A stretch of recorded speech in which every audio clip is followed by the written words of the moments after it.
Recorded. Okay. All right, well, it is 7:02, so I will go ahead and start. I want to welcome everyone to our panel Disability Studies 2. I am Kimberly Drake, and I am the co-chair of what is now the Disability Studies Standing Group. Yay! And Jessica Luck is my co-chair. This was a work that we did over some years of time, and we're excited that not only do we have a standing group now, but we also were able to put together 3 panels, which is more than ever before. Very exciting. We hope that some of you will arise early and join us tomorrow morning at Disability Studies 3 at 8:15 a.m. The earlier panel today was fantastic. We had a great discussion, so I hope we will do that again. I wanted to say that for the purpose of accessibility, we would really appreciate it if panelists provided a self-description. And then later in the Q&A, it would be helpful if when you speak, you identify yourself by name. I am Kimberly Drake, Associate Professor of Writing and Rhetoric at Scripps College. I'm a white woman with blonde and purple hair. I am in my campus office, surrounded by books. Somebody said once that it looked like a Barnes and Noble store, but it isn't. I will now introduce all 3 of our panelists, and then they can provide their own descriptions when they begin speaking. And feel free to use the chat. I will, when I see if there are questions when we do the Q&A, I will make sure that they are read aloud so that we can talk about those. So let me introduce Vivian Delchamps, my former student at Scripps College. So exciting. She is an English PhD candidate at UCLA with concentrations in gender studies and writing pedagogy.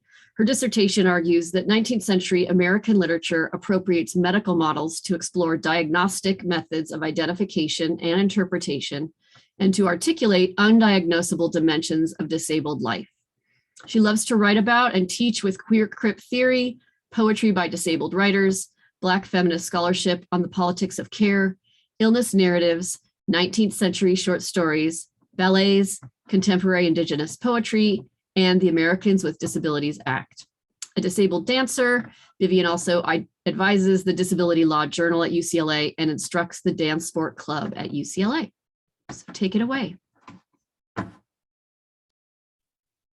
Thank you so much for that introduction. Did you want to introduce all of us, or should I just go ahead? Okay, yeah, perfect.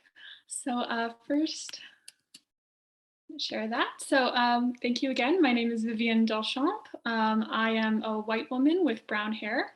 I'm currently sitting down in my apartment in Los Angeles since I attend UCLA. Currently located on the unceded territory of the Gabrielino and Tongva peoples. I have just shared an access copy. Please bear in mind that this is a work in progress, but if you'd like to open that up, hopefully the link works. It's a Google Doc of the talk I'm about to give today. So this talk is called No End in Sight, Crip Theory, Chronic Illness, and Becoming Undiagnosable. So I'm going to start us off with a couple of poetry quotations by a few scholars. First, a quotation by disability scholar, poet, and activist Eli Clare. Quote, "It is impossible to name all the ways in which diagnosis is useful. It propels eradication and affirms what we know about our own body minds. It disregards what we know about our own body minds and leads to cure. Diagnosis is useful, but for whom and to what ends?" End quote. Second, by Bettina Judd, poet and professor of gender and women's studies. Quote, "A diagnosis is an ending to the idea we are not human," end quote. So now I'll turn this over to Twitter, which is maybe a less scholarly, but still very valuable resource. The hashtag #NoEndInSightVoid, also known as NEIS Void or Nice Void, has a steady Twitter following, thanks to creator Brianne Bennis. In March 2021, Bennis welcomed chronically ill and disabled folks to her account with the words, "No DX required, all DX welcome," DX being short for diagnosis. No End in Sight generates a void space for mostly undiagnosed people to grapple with individual experiences, as well as sociocultural problems in medicine. People discuss frustrating and undiagnosed symptoms, debating whether to try to obtain a diagnosis. This is a difficult question for anyone who's experienced medical trauma and who is exhausted from trying to convince physicians of the authenticity of their symptoms. People in the void wonder what an end to the story of symptoms they continuously tell would even look like. As the poem by Bettina Judd suggests, a diagnosis is an ending to the idea we are not human. Perhaps this is a solid material reminder of the ways we are limited to the boundaries of our body minds in a way that can make us vulnerable. Many community members ask questions that also resonate with that of disability scholar Eli Clare above. Diagnosis is useful, but for whom and to what ends? So in conversation with Bennis and this was at the end of March, she told me, and this is paraphrased, that she sees diverse experiences within this void.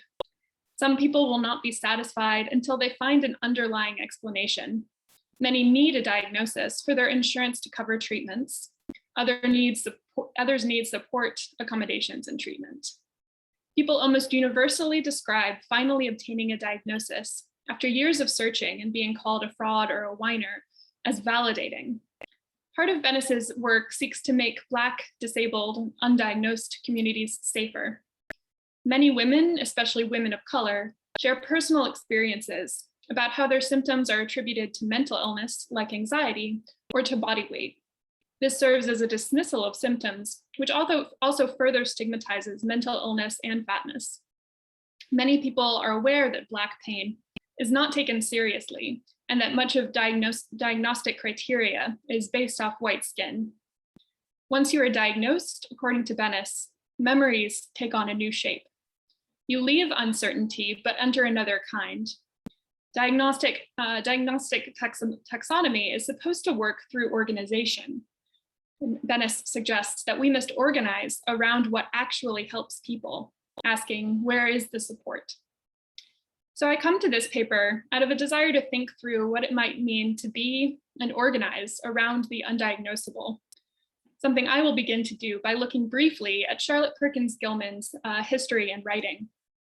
This concept of undiagnosability is imperative for critical disability studies because it is most often people of color, especially women of color, who encounter diagnostic bias and must self-advocate to be diagnosed correctly.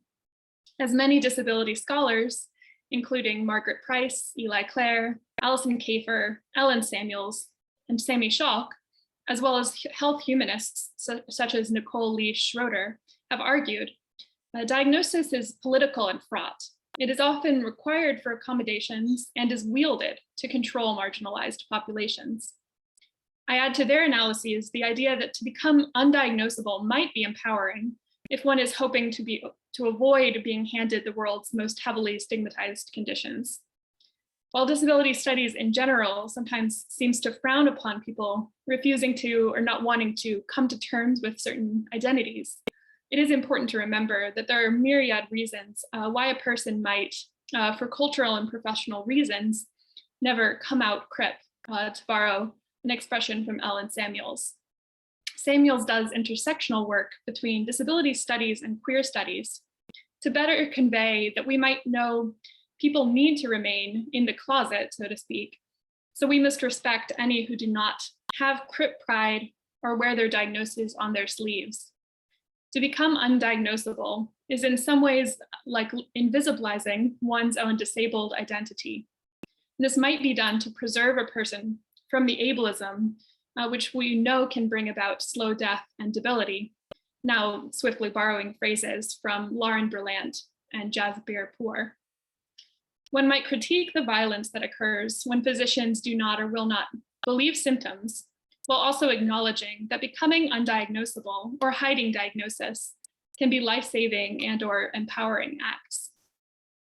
So this essay looks back to 19th century America, when the void created by no DX was filled by questions, contradictions, phantoms, mysteries, and stories of symptoms that come and go, narratives of undiagnosability, as I argue. Specifically, I make use of the method Sari Altschuler calls historical cripistemology to consider what we learn from the story offered by late 19th century texts. Feminist author Charlotte Perkins Gilman is famous for writing The Yellow Wallpaper, a story about a woman deemed hysterical who became mad while on the rest cure. Gilman herself reached out to renowned neurologist Dr. Silas Grimm Mitchell, himself a literary author, for his diagnosis and treatment after she began to experience what she called brain troubles after the birth of her child. Mitchell did not really diagnose Gilman, as many critics assume, with hysteria. In fact, he refused to diagnose Gilman at all. Gilman writes in a note, "Mitchell kept me a month, found nothing the matter, apparently, sent me home with this prescription. Live as domestic a life as possible. Have your child with you all the time. Lie down an hour after each meal. Have but 2 hours intellectual life a day. Never touch pen, brush, or pencil again as long as you live," end quote.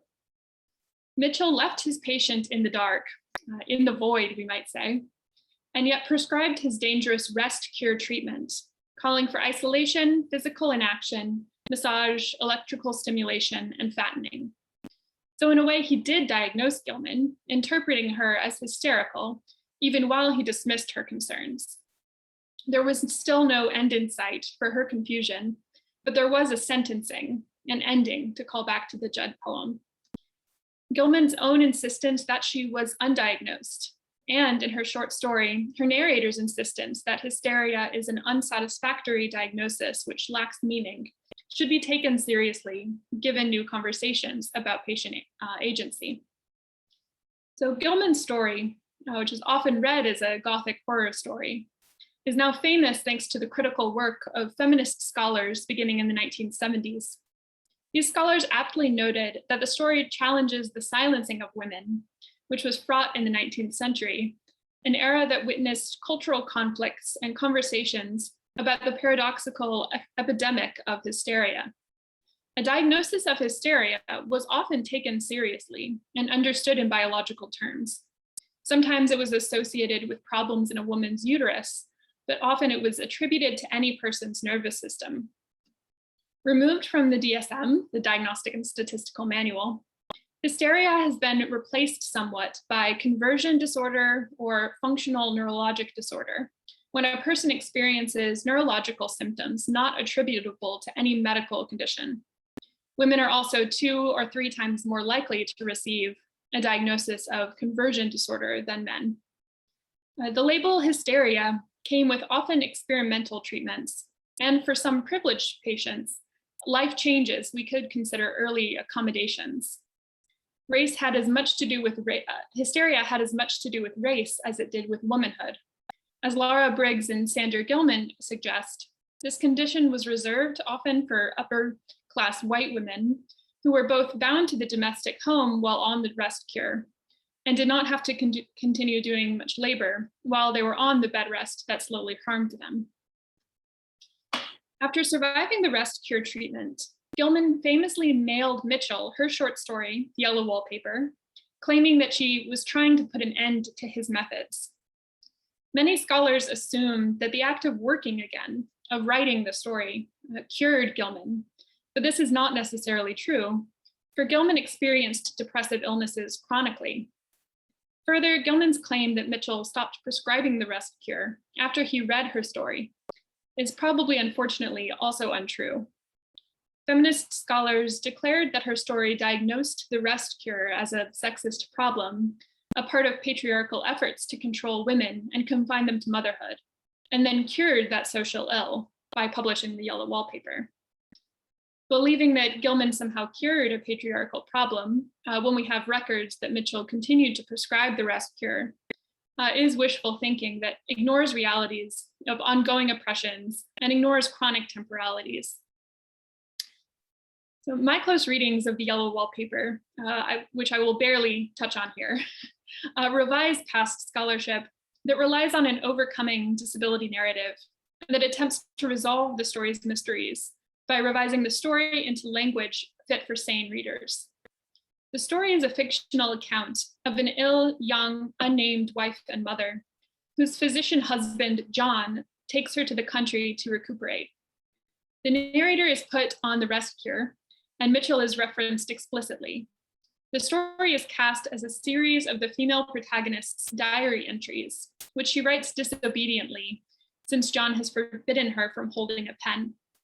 She asks her diary in desperation, if a physician of high standing and one's own husband assures friends and relatives that there is really nothing the matter with one, but temporary nervous depression, a slight hysterical tendency, what is one to do, end quote. Insistent that she is ill, but with something more than a slight hysterical tendency, a diagnosis which she seems to find unsatisfactory, the narrator hints at a question that dominates the text. What is one to do about diagnosis, its corporeal consequences, its lived reality inscribed on flesh and paper? As the title of the story suggests, the narrator grows preoccupied with the yellow wallpaper in her sick room, hinting that confinement within the house itself is the root cause of her illness. Of the wallpaper, the narrator writes, "It is dull enough to confuse the eye and following, pronounced enough to constantly irritate and provoke study. And when you follow the lame, uncertain curves for a little distance, they suddenly commit suicide, plunge off at outrageous angles, destroy themselves in unheard of contradictions." Here she practices almost diagnostic methods of looking, searching, interpreting, and reading paper, as she uses her diary's paper to protest her husband's diagnosis and prescription. Both narrator and narrative become increasingly unhinged, and the narrative ends with the woman crawling over the body of her swooning husband. So I failed to mention that there is a content warning here where I am mentioning both suicide and eugenics in the next paragraph. So if at any point you want to turn off the volume and ignore me, that is completely fine, or leave, but that'll be wrapped up quickly. So to continue, one possible reading of the story's ending is that the narrator dies at the end and then haunts the house. This possible interpretation, especially, calls for a greater understanding of suicide and eugenics from a disability studies standpoint than has previously been brought to the text. When Gilman, the author, was diagnosed with incurable breast cancer in 1932, she completed suicide, choosing, in her words, chloroform over cancer. She had long asserted that euthanasia should be made readily available to ill and disabled people. This is problematic if disability scholars here, as many do, stand firmly against euthanasia and this sort of eugenic rhetoric. But Gilman fully embraced her own eugenic beliefs. In light of this, Gilman should not be rendered a simple symbol for feminist resistance of patriarchal medicine, as many undergraduates learn when studying her story.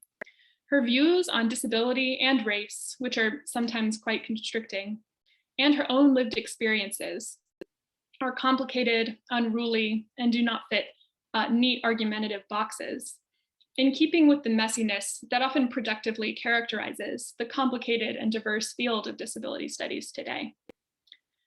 The yellow wallpaper speaks to diagnosis's desirability, mimicking diagnostic methods to define diagnosis as a flawed, dangerous method of knowing. It further represents the violence of cure and perpetuates the ableist notion that only death can truly cure an invalid. The yellow wallpaper performs what Margaret Price calls counter-diagnosis and tries to escape the whirlpool of diagnosis in which the narrative is trapped.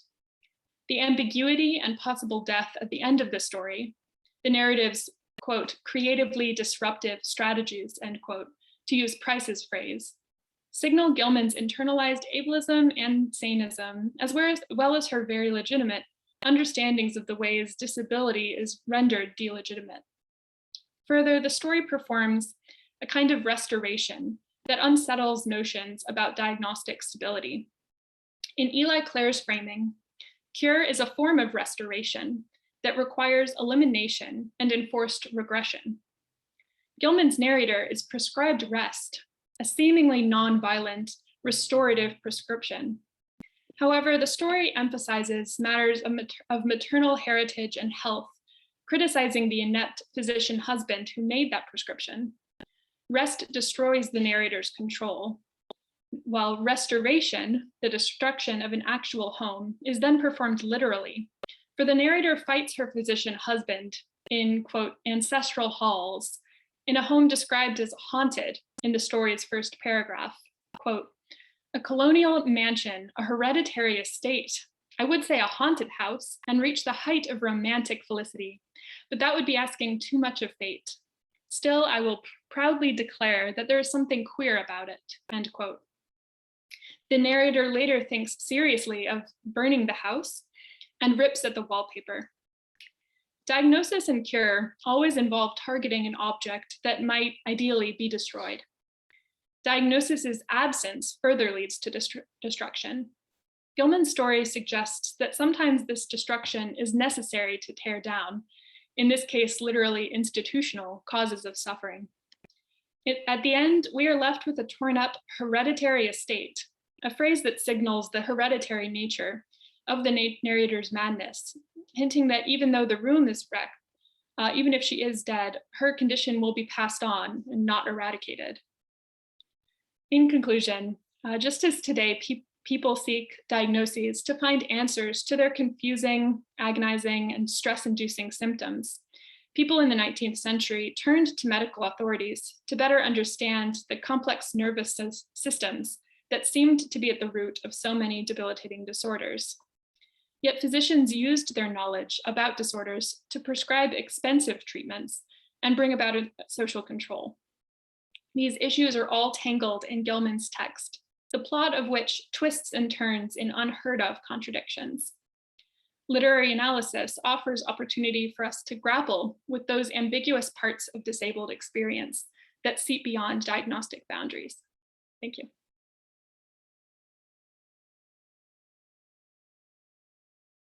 Thank you so much, Vivian. That was amazing. Really exciting to hear. Your work is just going to be, it's going to take the field by storm. Let me just say that. Really fantastic. Yay. All right, so let's save our questions for the end of the presentations. And we will now turn to Robert Sorrells, who let me introduce, graduated from UC Riverside with his BA in English before transferring to Cal State San Bernardino to complete his master's in English and Writing Studies with a dual concentration in composition and literature. As someone who became legally blind at a young age, Robert's interest in the field of disability studies is both personal and scholarly. Today's presentation comes from his MA thesis, which focuses on disability disclosure in the Writing Center. Thank you. So yeah, just to reiterate, my name is Robert Sorrells. I'm white. I have curly brown hair, brown eyes, and I was told that I'm wearing a light blue, kind of pale blue shirt.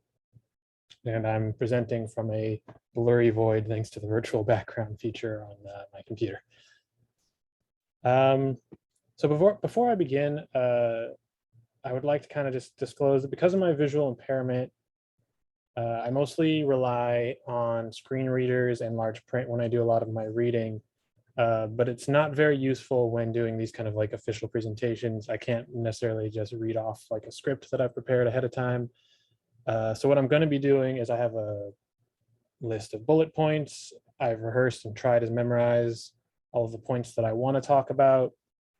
But as I'm doing this presentation, if it seems as though I'm losing track or struggling to articulate and think of the things that I'm trying to say, it's probably because I am. So I would just want to thank everybody ahead of time for your patience and understanding as I get started. I'm also going to turn off my camera because if I'm getting really close to my screen to read, everyone's just going to be getting close-ups of my eyeball or my forehead. So I'm just going to have that turned off while I present. Let me go over to my handy-dandy bullpoint. Okay, so the title of my thesis is Overlooking Disclosure, Disability in the Writing Center. And generally, kind of in a nutshell, what my thesis is looking at is how writing centers are kind of structuring their practices and their policies concerning disability, but I'm more interested in how they're addressing disability disclosure specifically. Sorry,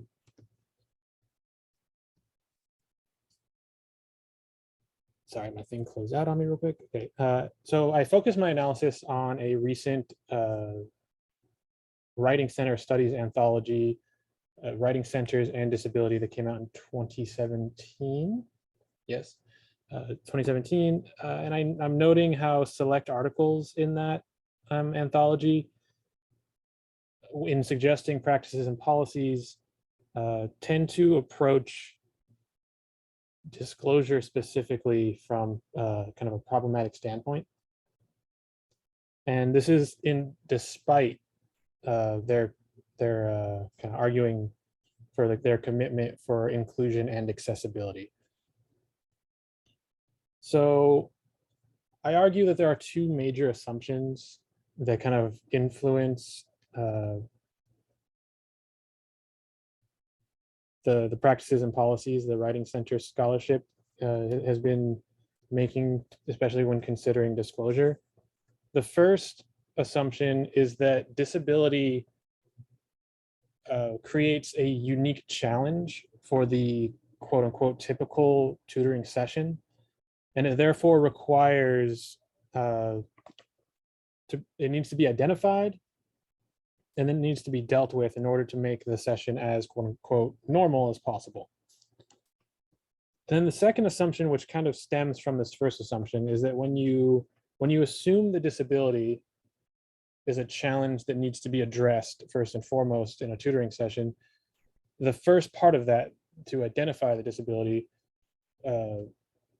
requires, writing centers seem to kind of assume that disclosure is kind of a necessity as the first step in this process of identify, then apply some sort of practice in order to remove the challenges the disability would cause.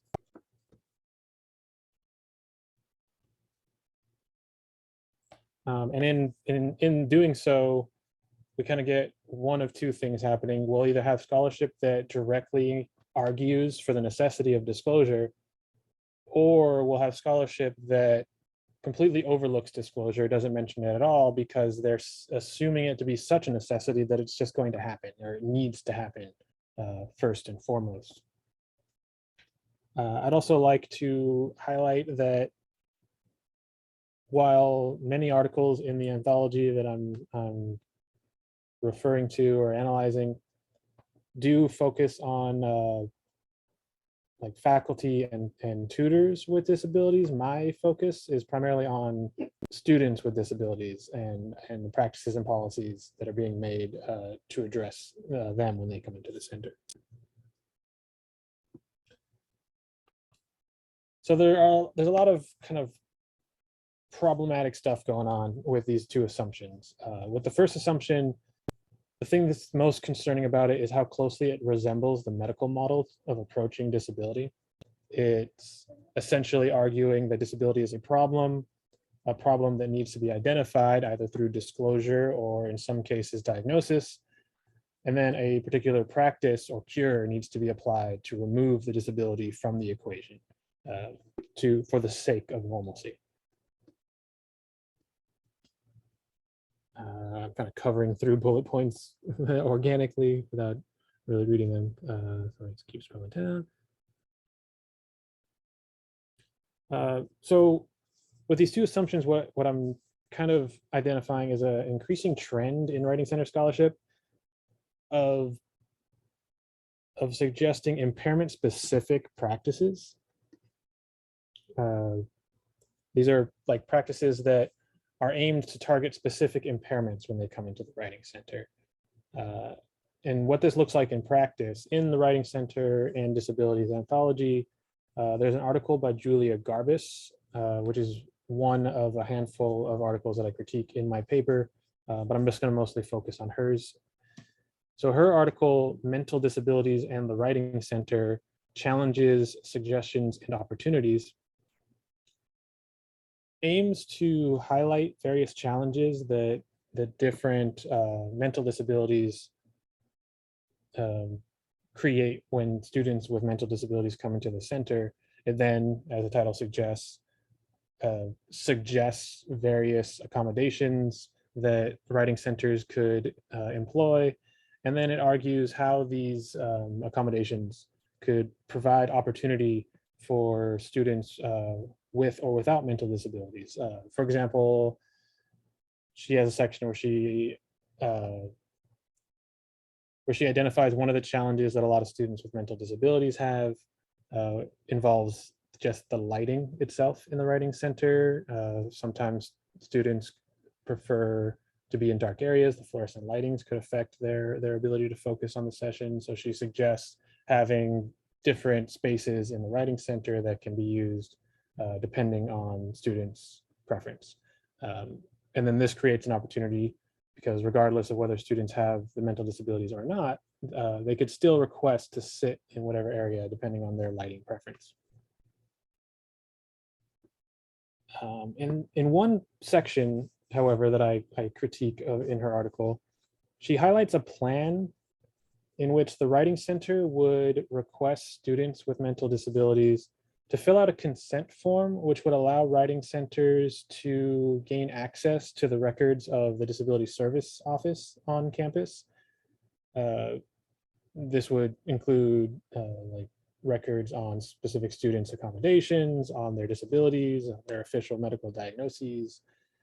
And the intention here is to attempt to create a plan. It's attempting to address students' needs in as direct a manner as possible.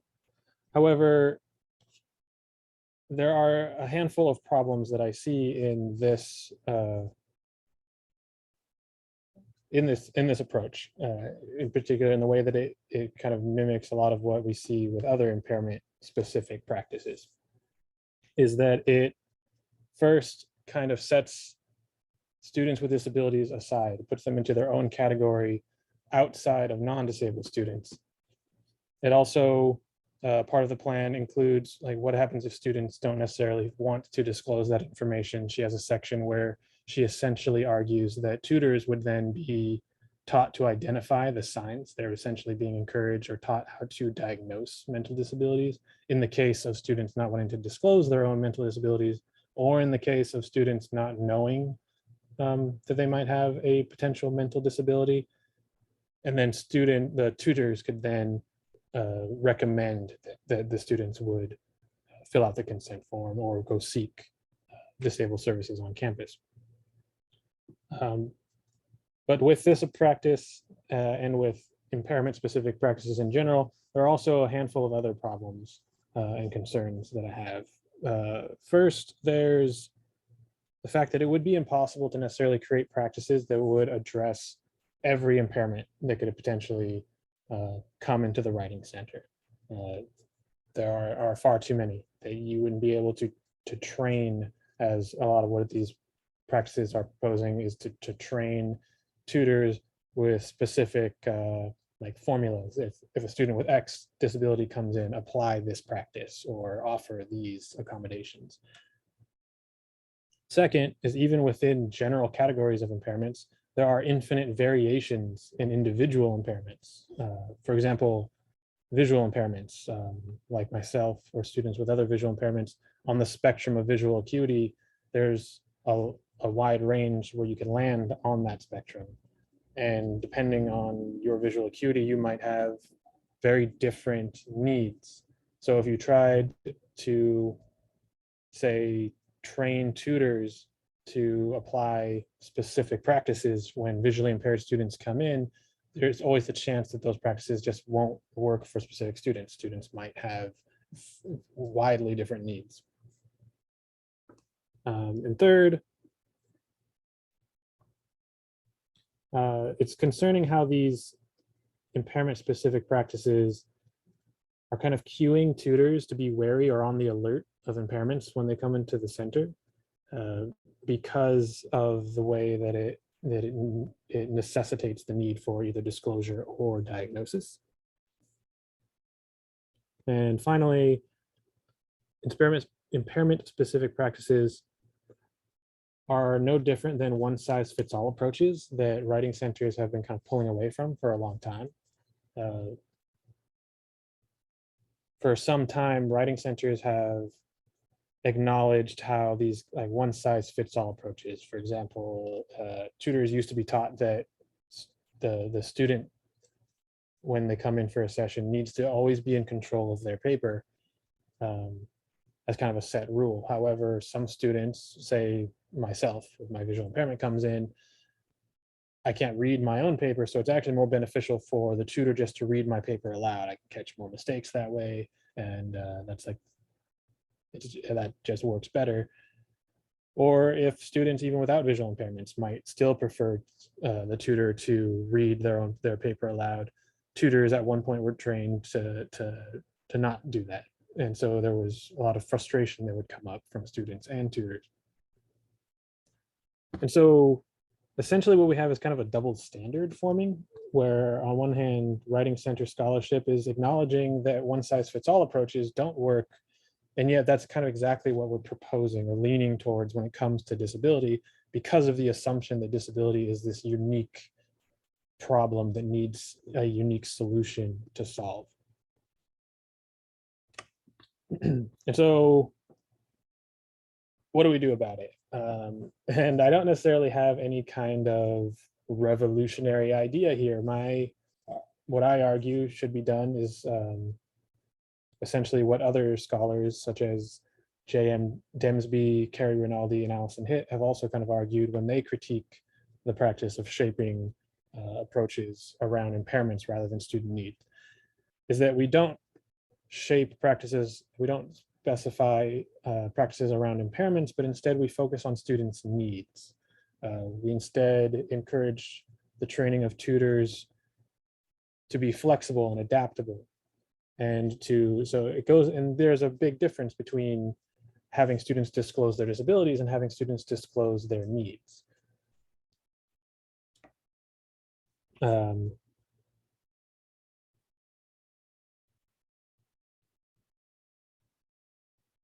Sorry, I lost my train of thought for a second. And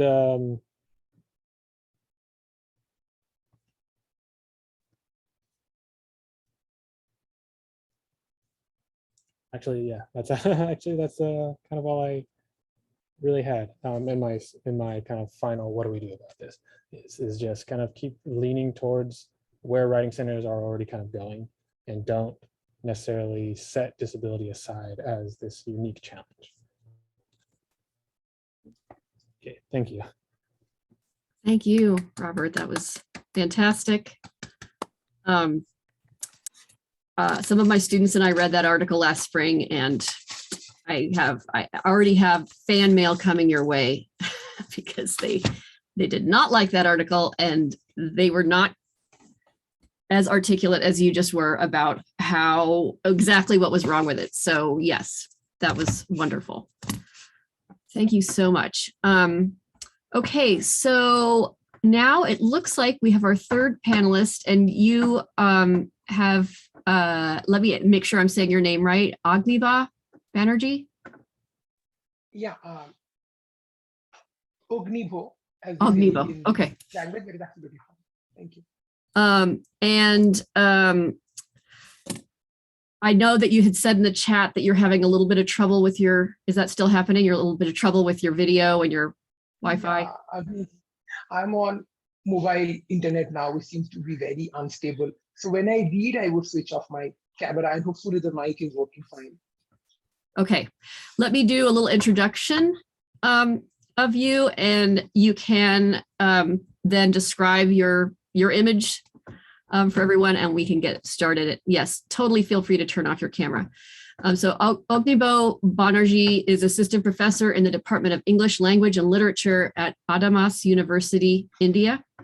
His research and teaching interests include utopian and dystopian studies, posthumanism, Marxism, modern and postmodern literature, and discourse studies.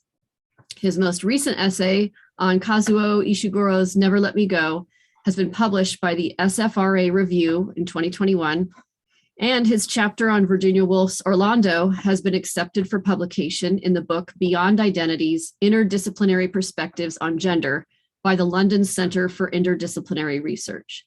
Banerjee has presented at several international conferences, including NIMLA, SAMLA, and the Southwest Popular American Culture Association. So take it away. Okay, thank you so much for that.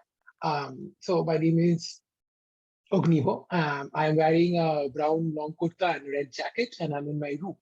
And also I have a slight speech impediment, which makes me pause when I don't intend to. So yeah, just putting it out there if I pause too much. So now I'm going to switch off my camera because I'm on mobile data and I'll read. Thank you.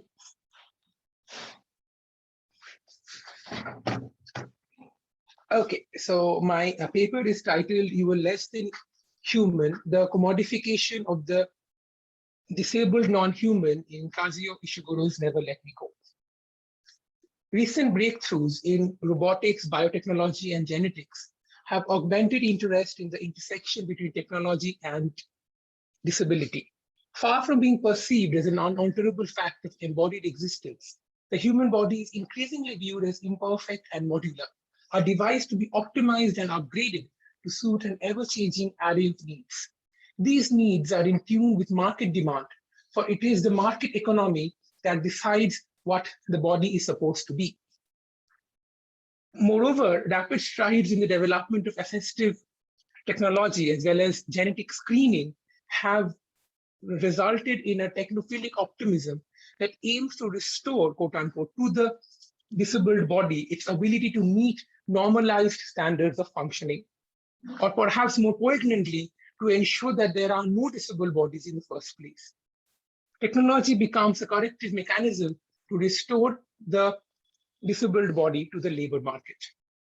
Such a perception reinforces late capitalist ideology, where the body is defined in terms of its utility and economic viability, and thus does not belong to the individual but to the market. Against such neoliberal prescripts of normalization, efficiency, and marketability, critical disability studies attempt a radical dismantlement of the category of the able-bodied human, revealing it to be a discursive construct rooted in capitalist, racist, and heteronormative ideologies. Endeavoring to unearth the transhumanist ambitions and ableist prejudices of contemporary scientific advancements, I attempt a symptomatic reading of Kazuo Ishiguro's Never Let Me Go, studying how power intervenes into the technological enterprise of meddling with the embodied limitations of the human and creates a supplicant race of clones who are disabled by an amalgamation of complex and interconnected networks of systemic discrimination. The completion of the Human Genome Project in particular destabilized the sacrosanct and autonomous perception of the human.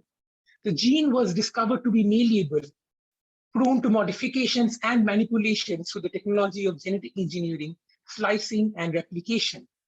Therefore, the Human Genome Project triggered fear and unease towards the messy, randomized, permeable building blocks of living matter. The anxiety to police the precarious frontiers of the human was further augmented by the development of cloning technology. The prospect of human cloning dissolves the abiding enigma of the human, its supposed irreplaceability, into a murky flux of protein strands and cytoplasmic fluid. Consequently, the individual begins to apprehend and fear the inhuman, material, and volatile mechanisms within itself, which it strives to purge by projecting the fears onto the body of another, a non-human, against which it can define itself as human.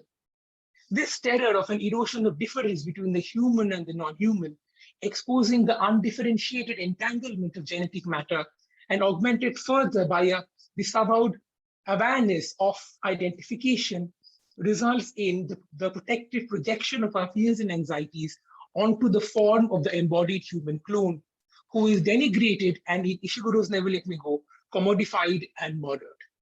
This abhorrence for the clones is hinted at throughout the text, culminating in Miss Emily, one of the guardians or teachers at Hailsham, that is the boarding school where the clones attended, says, afraid of you. We are all afraid of you. I myself have to fight back my dread of you almost every day. There were times I would look down at you all from my study window and I would feel such revulsion.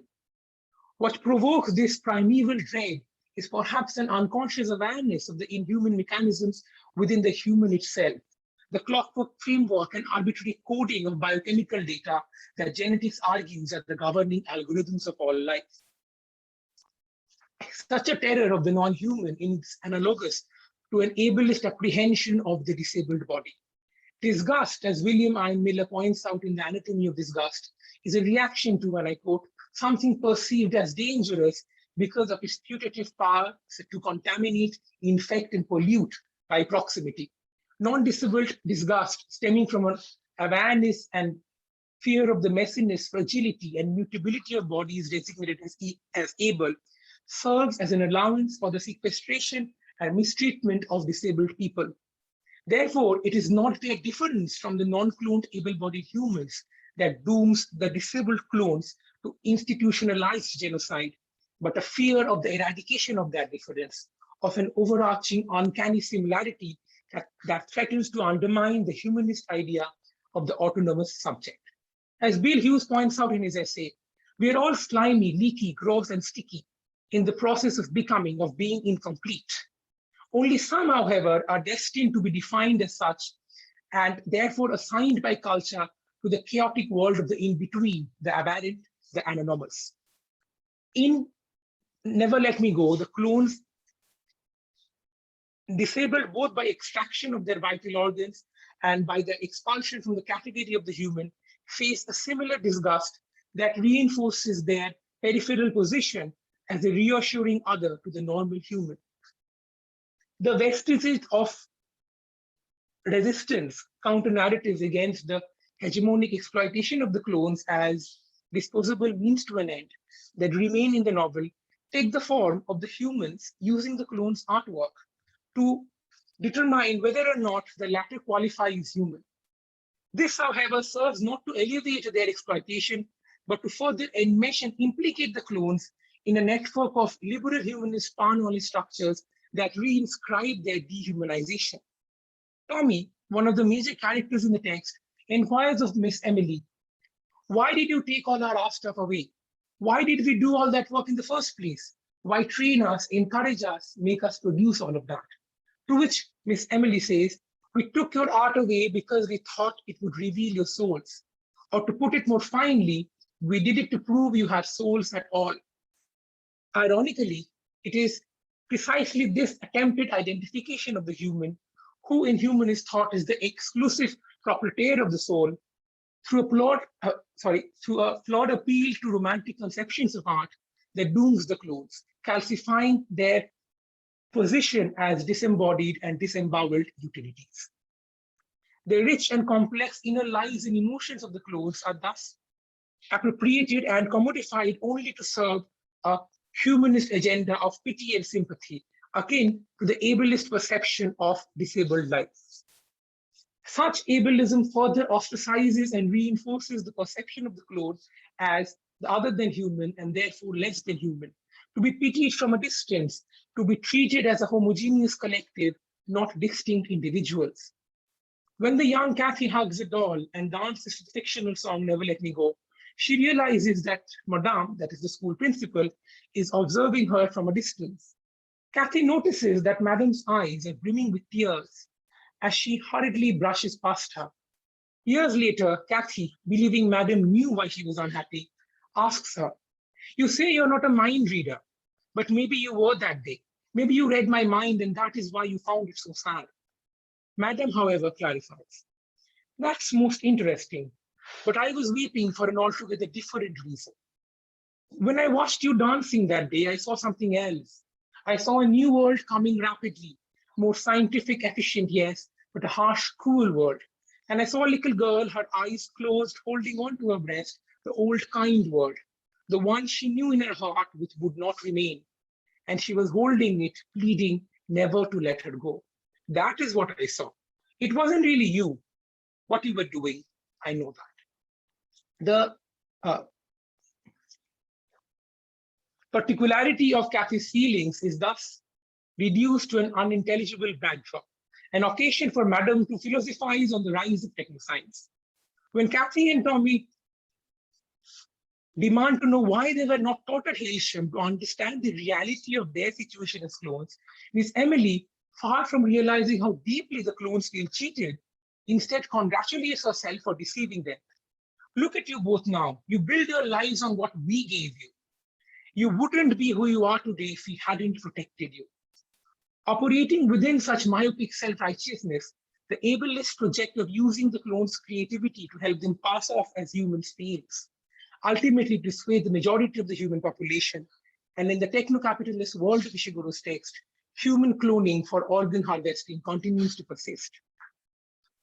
Denied any meaning beyond the inhuman humanitarian agenda of the non-cloned humans, both the clones and their artwork as created objects, as commodities, are reified into utilities, services that allay the anxieties of the dominant group who prop up their bodies with organs not their own, which nevertheless they own. Ishiguro, however, does not entirely abandon the empathetic potential of art. Moving beyond the utilitarian dictates of late capitalism that prioritizes market value, Ishiguro envisions an alternate aesthetics of empathy and difference for an age where the human-non-human binary has become permeable. Emblematic of this new aesthetics for the post-human age is Tommy's artwork in the novel that juxtapose the organic and the mechanical, the automata within the human and the human within the automata. This is how Ishiguro describes one of Tommy's artworks. The first impression was one you would get if you took off the back of a radio set. Tiny canals, weaving tendons, miniature screws, and wheels were all drawn with an obsessive precision. And only when you held the page away could you see it was some kind of a bird. Unlike the humans in the text, Tommy begins to genuinely care for his creations, thinking and implementing ways of making his creatures safe and self-sufficient. In Never Let Me Go, Ishiguro thus emphasizes the need for a radical remapping of the cartographies of the human that would celebrate difference through the deployment of a post-human bioethics that does not draw borders dictated by discriminatory notions of origins, originality, and efficacy, but instead embraces the all-too-human, non-human, both within and without. Ishiguro's clones, though modeled on trash, on the genes of criminals, drug addicts, and other social outcasts, posit an alternate vision of the post-human body. Disabled though it may be in the hegemonic intertwining of technology and ideology. With their fecund emotional interiority and their ability to form non-normative affective bonds with each other, the clones posit a charismatic intertwining of the organic and the mechanical, one that revels independent of the tyranny of the market in the other than human within the human.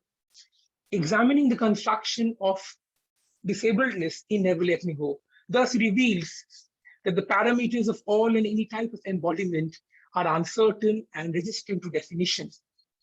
Categorizations along human, non-human, able, disabled lines are rendered slippery, volatile, intersectional, and contingent. Moving beyond ableist prescripts of an autonomous complete in while itself, whose perimeters are only enhanced by contemporary scientific advancements, Ishiguro's clones challenge what constitutes the human as such.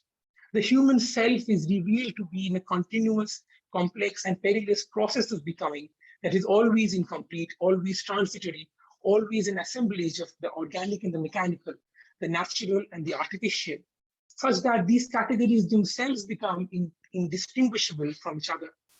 Avoiding the easy pitfalls of both technophilia and technophobia, a rigorous engagement with the intersection of science studies and disability studies through a symptomatic reading of science fiction, thus provides critical insights into possible worlds that experiment with new understandings of embodiment, disability, and ideology. Thank you so much. I hope I didn't go too fast.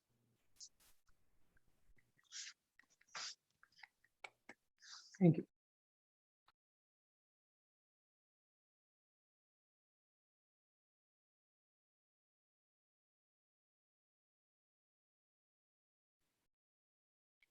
think you're still muted.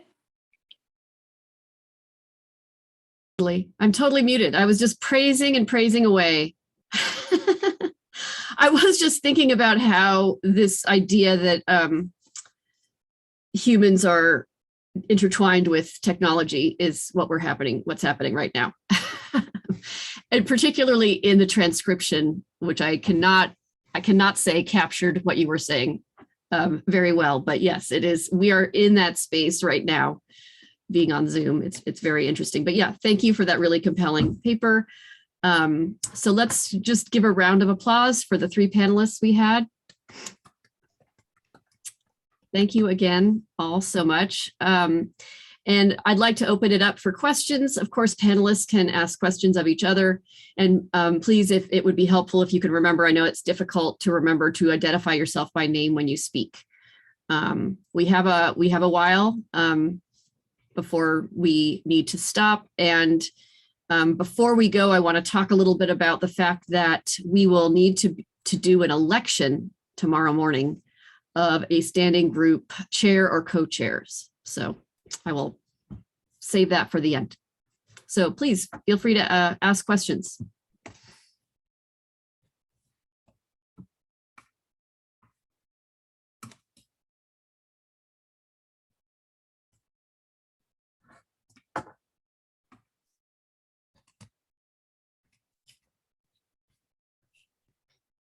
I have a question. I'm really interested in your work, Vivian. I think it's really interesting and exciting. I do, you know, as you were talking about, you know, the diagnosis. So many poets write about that moment of empowerment by a diagnosis, like you mentioned. I don't know if you know the poet Danielle Pafunda. She's in Beauty is a Verb. And she's from the Southwest, I think. She lives around here somewhere. But you know, she talks about finally getting a diagnosis from a medical scan after her veterinarian or something said maybe this is what it is. You know, so she was diagnosed by her veterinarian. And so she writes these great poems that I'm actually teaching on Monday in one of my classes. You know, called "In This Plate, My Illness is Visible."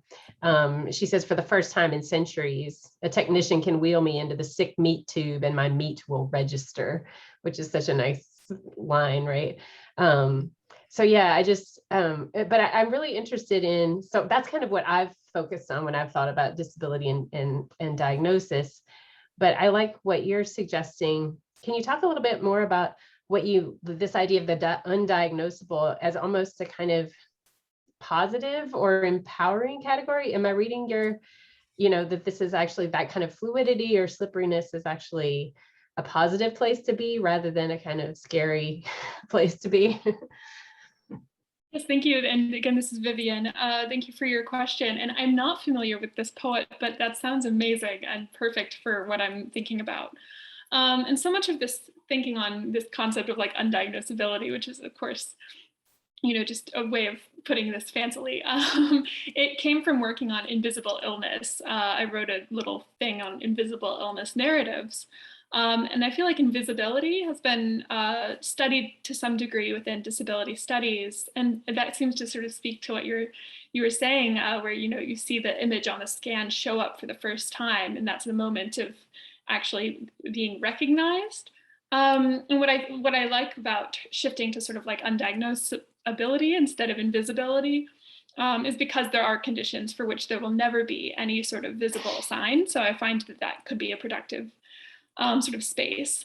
What I'm kind of trying to do with this paper, and currently it's some of what I read, I was like, oh, some people would think this is very controversial.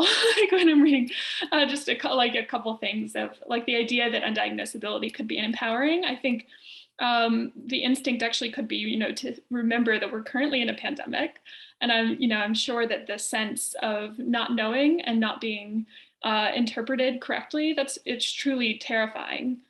So what I try to do with my dissertation project, which is on diagnosis, and my research more broadly, is to be critical when I'm thinking about diagnosis and undiagnosis, but at the same time acknowledge that, I mean, diagnosis is life-saving.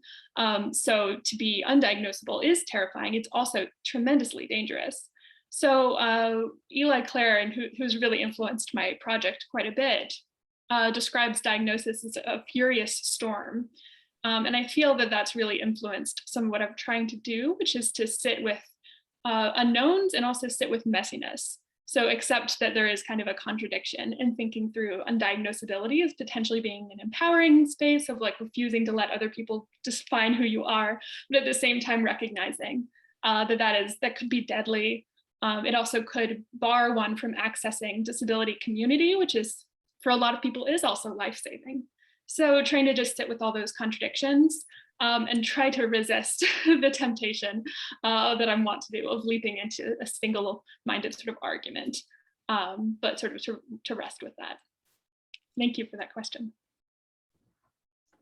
Yeah, I think it's such a fascinating question. It makes me think about gender too, right? And sexuality and the ways that, people with, not wanting to sort of find the kind of gene, marker that marks you as queer or something, right? Because then you get diagnosed, right? And then it's like something that you could cure or something like that, right? And so I do think it's so interesting the way that I think poets are often wrestling with these questions that you're doing so well yourself, loving a diagnosis, but then once, your meat registers, then the medical gaze can, begins to kind of interpret and I see a lot of these poets kind of trying to take that space of the medical scan and the diagnosis back and trying to interpret it for themselves. So anyway, that was just a comment. Thank you so much. I would love to build on that. This is Kim. I was thinking that all three of the panelists were talking about liminality, or the embracing liminality as a way of really surviving in an ableist world. And I think, Vivian, you just really did a great job of clarifying what that would look like.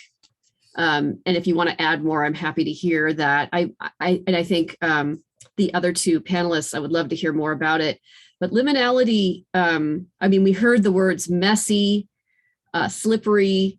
We have the idea of flexibility in Robert's piece that's you can't, as a tutor, you cannot ignore the student in front of you who may not fit into quote unquote the normal tutoring session. You also you should not be trying to like make them disclose and figure out exactly how you can do something. So what does it look like to embrace that messiness for people where I guess that there's a really vulnerable state that people are in the moment of being in a writing center or, being looked at by some sort of medical personnel who is trying to diagnose you. How does that work? How does a person in a liminal space assert some sort of authority or claim themselves?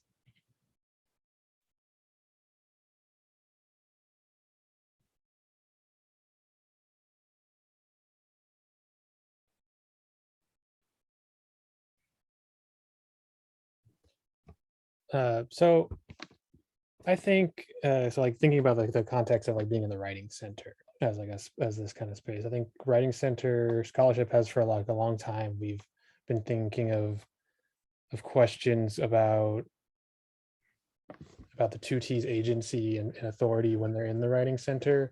Even not thinking about necessarily the context of like disability specifically, but just in general,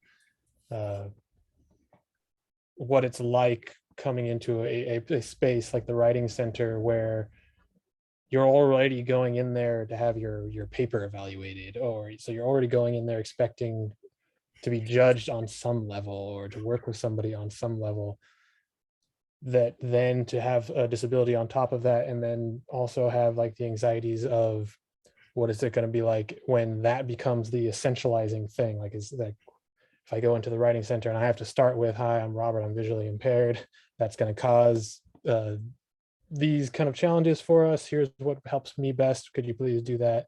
And then I throw it back to the tutor, who hopefully, ideally, is like, yeah, no problem, whatever you need. But I've also encountered the opposite, where it would be like, well, I can't really read your paper aloud. I'm supposed to have you do that. And so I guess in my thinking, this gets into like more complicated topics about like positive disability identity. It helps a lot for me as somebody who's been used to constantly disclosing in the higher education system, from having to disclose my disability medically to DSS or disability student services in order to even get accommodations, constantly having to disclose my disability to professors. I've grown used to it, but I've also, when I used to work as a tutor,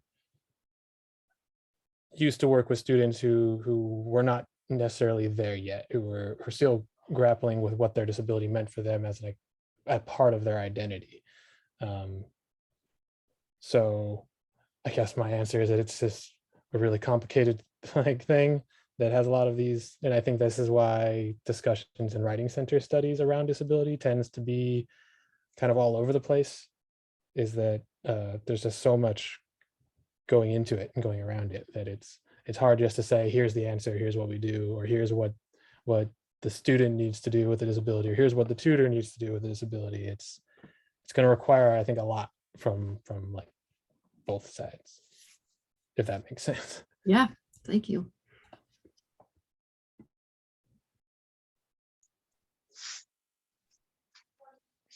Hello, this is Agnibha here.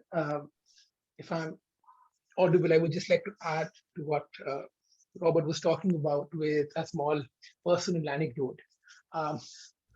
Say a month ago, I sat for my second TOEFL exam, and because my in the first time, my speak score was very less, and I was quite surprised because the English language, which is my second language, was never really an issue. But I was very surprised at my low score. And then I sat for this, they have this online practice test where they actually show you a graph. And so I just wanted to see what exactly they were measuring as able speech. And I did see a few graphs as pacing and intonation. And it sort of like reminded me of how normalized patterns are encoded in the everyday, so much so that it becomes visible. And I was immediately reminded of what Althusser had written about how the objective of ideology is to impose obviousness as obviousness. I mean, of course, you're supposed to take even pauses. Of course, you're not supposed to just stop abruptly in the beginning of a sentence. And I was looking for like a way out, and I saw that the entire process of diagnosis and sending a certificate and getting qualified as someone with a speech impediment, the whole network of it is almost traumatizing. This need. So I think the individual is sort of caught in between that. On the one hand, to survive in this market space, we have to identify first and then move on from there. But on the other hand, there is something holding me back. So just to conclude this perhaps too long personal anecdote, the second time I sat for it, thankfully, it went really well, because I was listening to some of the recorded responses which had scored full points, and I had to mimic that way of speaking, that sort of like automatized mechanical way of speaking, sort of like dealt with the piece problem.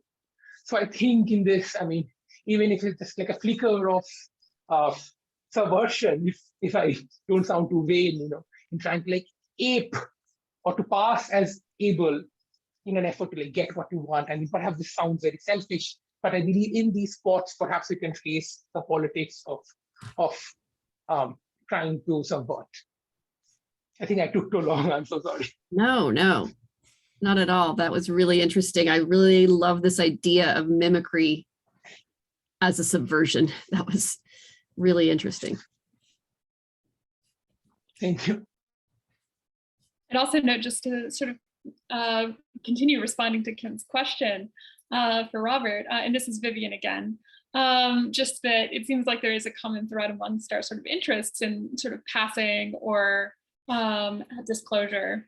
And I meant to mention to Robert just that I've been serving the Center for Accessible Education at UCLA and have run into many of the similar kind of problems in conversations about designing more accessible education and coming forward with accommodations.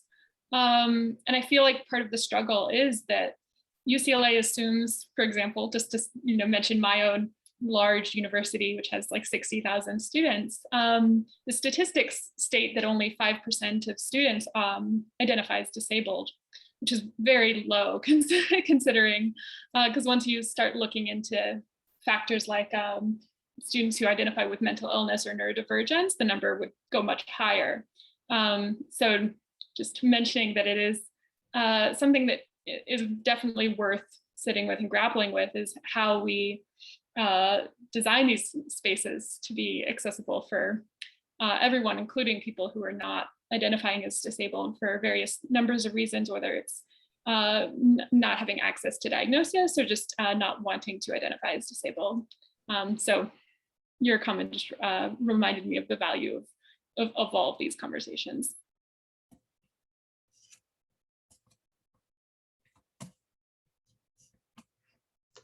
I really like the way Robert formulates the idea of, instead of disclosing disability, it's like disclosing needs, right? Like what are your needs?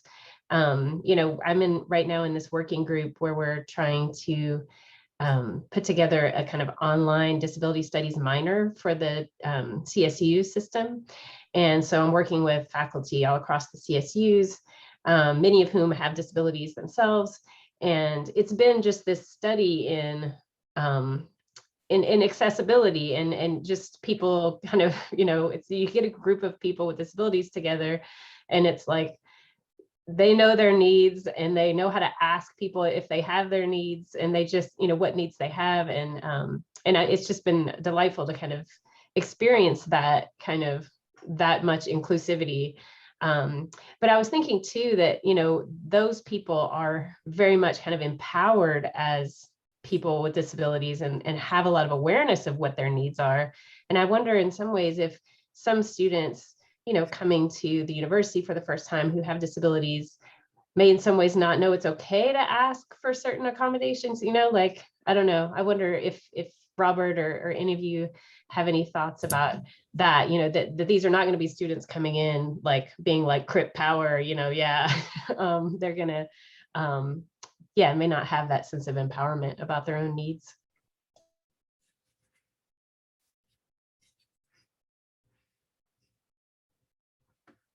Yeah, I think these kind of like balancing acts are really what kind of make conversations about disability kind of tough when we're talking, especially when we're talking about like making education and like writing center pedagogy and stuff more accessible, more disability friendly, is that we're constantly like, I was thinking of this when listening to Vivian's presentation too, like diagnosis as something that can both be greatly beneficial but also extremely dangerous. And on the one hand, we want to encourage students to be able to talk about their needs. We want to focus on student needs, but we also at the same time don't want to ignore disability. It's like we're constantly kind of walking this weird tightrope.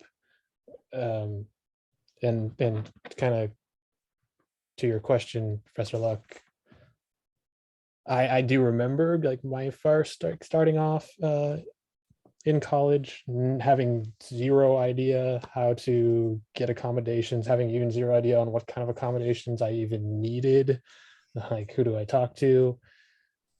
And I've been really critical also a lot on disability student services on college campuses for like the way they approach disability. They are very, very like diagnosis focused. Like you have to present your doctor diagnosed documentation of you have X disability, and then they will evaluate and fill out, you're going to get this list of accommodations. If you want something beyond this list, we got to go through this whole bureaucratic process. And that can be really, really difficult as a new student going into a college campus, not even being aware of what services you have. So like even in Garbus's article that I'm pretty critical of, I could see the merit in this idea of like linking the writing center with the disability services on campus. Especially if it is a way to provide students who might not know that those services are there. It's just, again, this tightrope of like, but is the best way to do that have tutors diagnosing people across the table as having their disabilities? But then like, how do we do it? Like, how do we spread more information? And it's tough. I wish I had answers to how to do that. But yeah, it is hard. Alejandra? Yeah. Hi, my name's Alejandra. So I don't have my camera on because I'm on a new device and I haven't been able to access the permission to set the camera up yet. We've been messing with it all day and it just hasn't happened. So I apologize for that. So I have a question, but also like a building on comment to sort of the conversation that's happening. My question is for Robert about the anthology you were talking about. I don't know if I missed it or if you just didn't say it, the title of it, because it sounds very interesting. I'd like to sort of read it. I'll throw the title of it in the chat for you. It's called Writing Center and Disability. Awesome, thank you. And then to sort of like build on the conversation that's happening. And I think everybody has sort of hit on these very important issues that sort of relate around what is academia and disabilities. And I work in a writing office. And one of the things that we tend to sort of teach our tutors when training is the need to like establish that rhetoric of asking students, oh, what do you prefer? To sort of establish and sort of ease into ways that they can tell us what they need from their tutor. But I also realize that that's not common. And it's also one of those things where like establishing connections with other offices or with other departments, like the disability office, it always gets a little awkward because it's just like, the specifics of like, okay, so what are you going to do to specifically help with these disabilities? And it's like, well, I don't think there's a specific list that we can provide. It's more of like what the student needs us to do, right? But I guess the sort of question that I have is more of like, where do all of you sort of see this move towards creating rhetoric that can encourage students to be more open about their needs and not necessarily tie the writing center office to what is the list and checklists that often come with what is the institution of the university.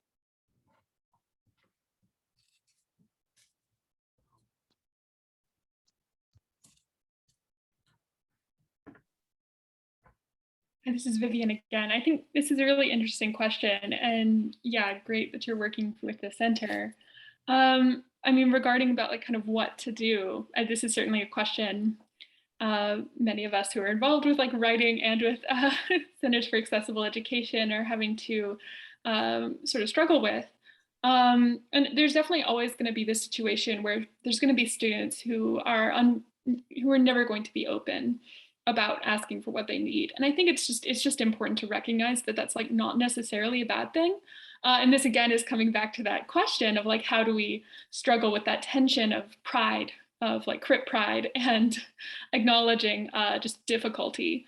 And it's just really important, I think, to bear in mind that there are like cultures and family backgrounds that would motivate someone to take maybe a very long time looking to disability without a sort of very negative connotation, and that time is something that has to be sort of provided. But anyway, so with regards to like what writing centers and other centers on campuses can do, I mean, I think that framing things as anti-racist and also as anti-ableist and acknowledging the overlap in that work, that might actually, for me, that's been somewhat productive in framing things that way when I've had conversations on campus. And the reason is because there's been a cultural shift in understanding that being anti-racist is, and this is because of all the activism from 2020. So, acknowledging that that's what really drove that change. There's been a greater awareness, it seems, at least at UCLA, that this is something that you have to take active steps to do. And so framing it as anti-ableist, which works in conjunction with anti-racism, that can sometimes bring about a different sort of awareness of what disability is and what accommodations are. So those are some of my recent conversations. Also, Jessica, the disability studies minor you're making, amazing. I would love to talk more about that. So important. I was just thinking too, while you were just talking, this is Jessica again, Vivian, about Eli Clare came to speak at our campus pre-pandemic a few years ago, and actually Robert and Beatrice Sorrells introduced him to this giant crowd. It was an amazing event. And yeah, he modeled this amazing kind of inclusivity. Like when he started, I had never seen such a brilliant kind of like, what do you need? If you're someone who needs to knit while you do this, if you need to walk around in the room, the back of the room, if you need this, if you need an accessible document, I have that. It was just like, he just modeled this kind of like, it made us all think, yeah, why aren't we doing this at every event? And so I wonder if there's a way in which like the Writing Center could become this anti-ableist space as well as an anti-racist space that kind of, has a kind of introduction to the student, like what, here, what are your needs? And if you, maybe you don't even know you have these needs, but, if you would like to do this while we tutor, if you'd like to do it with your eyes closed, or, like if you'd like to do it listening to music, or, just that kind of modeling for them, that kind of inclusivity, and yeah, accommodation. Yeah, he was just so inspiring. And yeah, we just need Eli Clare, like a GIF, to come in and say that every time before before a tutoring session. Yeah, I was actually thinking about that that day too, because because when Eli Clare came down to our campus, it was actually our Disabled Student Services that were like putting on that event, and then we kind of were the ones chosen to introduce him. But I remember this particular moment, and I had been for a long time struggling with our Disabled Student Services office's slogan on campus is how's it go? I'm confusing with another one. It's like,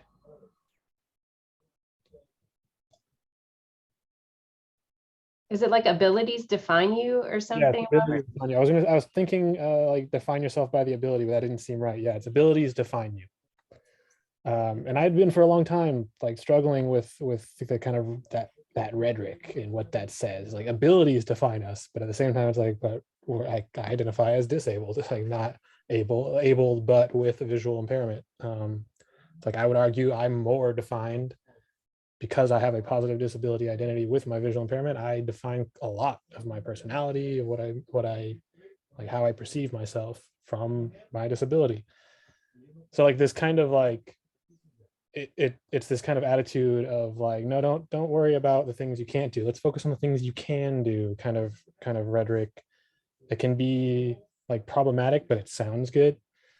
And I remember there was a moment when Eli Clare opened up for questions, where I think like the head of our DSS, or like somebody high up there, asked him like the best way to encourage students to define themselves by their ability, and he very quickly shut it down and like very directly was like, okay, we need to not use that kind of language.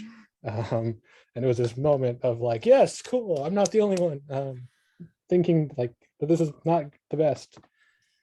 So, and this makes me think back to like Garbus's idea of like making sure writing centers work closely with whatever disability services are on campus. I think disability services can actually benefit a lot more from that, especially if we can get writing centers to begin to be the ones leading this kind of like anti-ableist like rhetoric and leading in this focus on needs rather than necessarily having to diagnose. I think there's a lot that disability students' services on campus and other ways that on the institutional level disability is approached. But I might be just idealistic in that, but that would be, I think, really great. I was gonna, sorry, this is Vivian again, but yeah, I was gonna say that Eli Clare spoke at UCLA and it was really wonderful, and signed the copy of My Brilliant Imperfection using a stamp, which is a point of access. And just even that action of using writing through a material sort of stamp in that way, I think that that could do a lot of good. And great, got a stamp too. Do a lot of good in demonstrating like that accessibility is built into our environments, as well as being somewhat more theoretical at times. So I agree that just that constructive work of having role models like Eli Clare around, and also having these sort of material, sort of visible signs of working towards accessibility, that could be a helpful step in the right direction. I think somebody needs to write about this fact that services to students with disabilities are often run by people that really have no like knowledge or training in disability studies. It's a problem on our campus, and then Robert and Beatrice told me it was similar at UCR. It sounds like it's similar, Vivian, at UCLA. Like, what is the problem here? Like, why can't we have people in these roles that understand how to talk about disability, how to think about it? Because I mean, like another thing that happened that I was so happy about, because I've been trying to tell the director every year, she does these disability simulations. I mean, that's like we decided that was bad 15 years ago, you know, like what? And so, you know, and Eli Clare like took her aside and really like was like, you need to stop doing this. And I was just like, thank you for reinforcing this, because she was just like, no, it's just meant to build empathy. And I sent her things to read. I was just like, come on, you know, like this is really just embarrassing, you know, because she was asking me who to bring to campus. And I was like, you know, Eli Clare would be amazing. And, you know, and then this is like connected with this event. And it was just really embarrassing. So I don't know what the disconnect is there. I think it's just that they put people in there that are administrators and like legal people or something, like they know about the ADA legal stuff or something, and that's it. But it needs to change, it really. It's a lot of turnover as well. It's understaffed, a lot of issues with that, and something that has to change like at a very big sort of institutional level. Yes. Well, this is Kim. It is 8:30. That time flew by. Wow. And I want to just quickly thank everybody again for this great discussion. And the panelists, again, thank you for your work, for speaking to us through this technology. And I want to just quickly say also that so tomorrow, because we have a standing group, what that means is that we will always have a panel, and there needs to be a kind of chair who takes responsibility for making sure that, and you probably all realize that at PAMLA, if more people than you have room for in your panel apply, you can just usually make another one, which is great. So and so we need to have somebody or two people who would be interested in being those chairs. And I will just say it's a process that Craig makes extremely easy through his reminders and instructions. You will never not know what to do. We will tomorrow morning probably be voting because that's just what he asks us to do. But if you are interested in being part of this, being one of the chairs, that would be fantastic. Jessica and I have done it for a while, and we would love to have some new, people in there doing some interesting things. And so let us know. You can come tomorrow, or you could just send us an email saying that you're interested, and we will work that out. And thank you all again. Hope to see you tomorrow morning. It was really great. Thanks, everyone. Yeah. Thank you, everyone. Thank you.